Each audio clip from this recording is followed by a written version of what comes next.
अस्सलामु अलैकुम वरहमतुल्लाहि वबरकातुहू। नमाज के अल्फाज हम पढ़े थे, तो नमाज के अल्फाज में से आखिरी वीडियो के अंदर हमने दुरूद शरीफ को पढ़ा था। तो दुरूद शरीफ आखिरी कायदे में पढ़ा जाता है और आखिरी कायदे में दुरूद शरीफ के बाद दुआ पढ़ी जाती है। और दुआ के अंदर अल्फाज वो इख्तियार करने चाहिए, उन अल्फाज से दुआ मांगनी चाहिए जो अल्फाज कुरानी हों, यानी कुरान के अंदर जो मज़कूर दुआएं हैं उनमें से हो, या जो अहादीस के अंदर दुआएं मज़कूर हैं उन दुआओं में से कोई दुआ मांगनी चाहिए। और वो दुआ एक का होना कोई ज़रूरी नहीं है, एक से ज़्यादा भी दुआ कर सकते हैं। तो उनमें से कुछ दुआएं इंशाअल्लाह अज़ीज़ हम पढ़ेंगे। तो इब्तिदा करते हैं आज की क्लास की। और आगे बढ़ने से पहले आपसे ये रिक्वेस्ट है कि जो हमारे इस चैनल पे नए हैं इसको सब्सक्राइब करके बेल आइकन को प्रेस करें। तो शुरू करते हैं अल्लाह रब्बुल इज्जत के बाबरकत नाम से। बिस्मिल्लाहिर्रहमानिर्रहीम।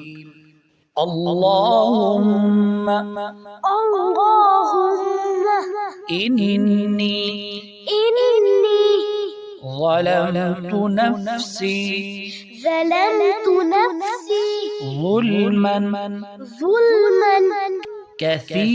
वला यग़फ़िरुज़्ज़ुनूब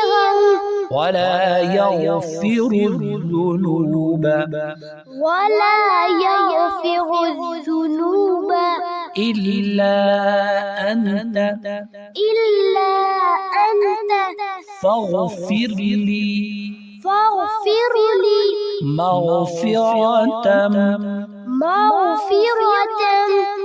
फ़ग़फ़िरली मग़फ़िरतम मिन इंदिक वरहमनी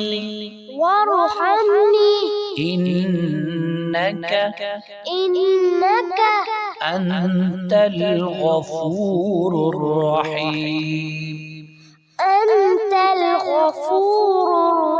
रहीम।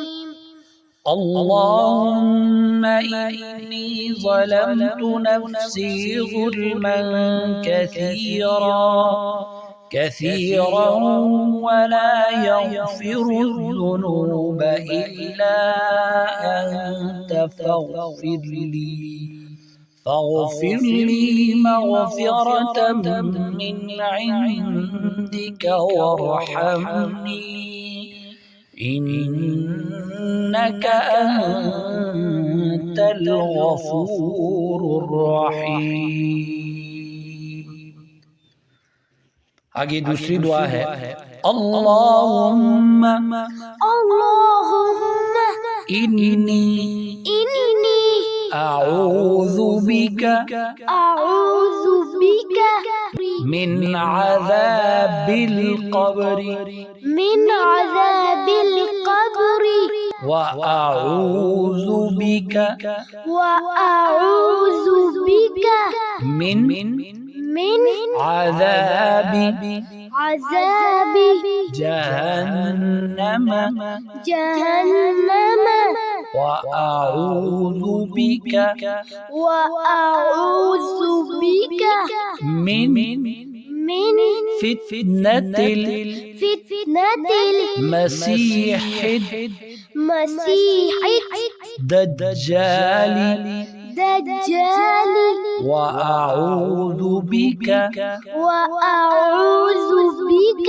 मिन फितनतिल महया वल ममात। अल्लाहुम्मा इन्नी अऊज़ु बिका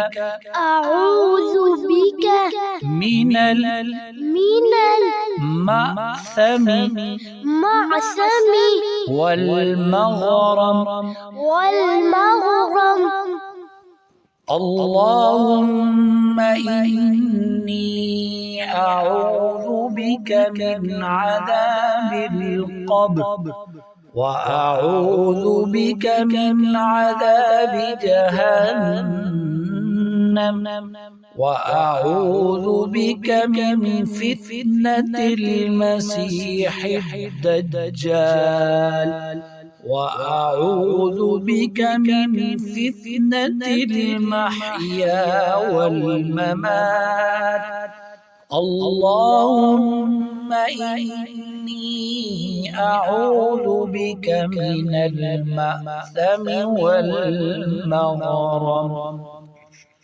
تو آج کی کلاس میں ہم نے دو دعاؤں کو پڑھا کہ ان میں سے ایک دعا بھی پڑھ سکتے ہیں اور دونوں کو ملا کے بھی پڑھ سکتے ہیں۔ اس کے علاوہ اور جو دعائیں ہیں جو احادیث یا قرآن سے ثابت ہیں یا قرآنی الفاظ ہیں، قرآنی آیت ہیں، تو انشاءاللہ العزیز ان کو بھی ہم پڑھیں گے۔ تو اللہ رب العزت سے یہ دعا ہے کہ اللہ رب العزت ہمیں ہر قسم کے فتنے سے محفوظ رکھے اور ان دعاؤں کو پڑھنے کی توفیق بھی عطا فرمائے اور ہمیں 5 وقت کی فرض نماز کو قائم کرنے والا بنائے۔ السلام علیکم ورحمۃ اللہ وبرکاتہ۔